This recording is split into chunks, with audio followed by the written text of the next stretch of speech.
చూడమ్మాయి, నాకు రైట్ అనిపించింది చచ్చేలా చేస్తాను, రాంగ్ అనిపించింది చంపాని ఆపేస్తాను. కానీ తప్పు నొప్పుకోను, మంచి నవ్వాలి. నాకు చావు బతుకుల మీద పెద్ద ఫీలింగ్స్ లేవు.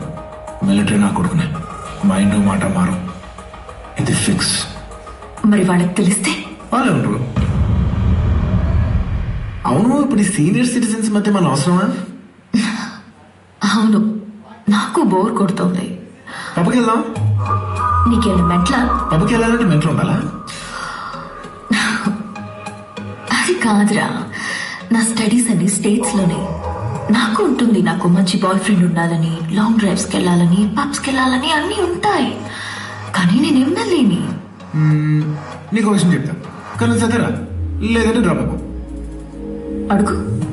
మీ తాతగారు గ్రేట్ ఫ్రీడమ్ ఫైటర్ కదా. 1922లో బ్రిటిషర్స్ ఇన్సల్ట్ చేస్తే ఆయన ఫ్రీడమ్ ఫైట్ స్టార్ట్ చేశారు, అవును కదా? అప్పటికే ఆయన పెళ్ళైంది కానీ పిల్లలు లేరు. ఆ ఫ్రీడమ్ ఫైట్ లో ఆయన బ్రిటిషర్స్ ని బాగా ఎదుర్కొన్నారని ఇప్పటికీ చెప్పుకుంటారు.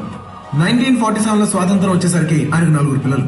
అంటే పగలంతా స్వాతంత్ర పోరాటం చేసుకుని రాత్రి రోజు కాపురం చేసుకున్నారనే. రే, అది అసలు నోరేనా? అరే, మీ తాతే మనకు ఆదర్శం అమ్మా.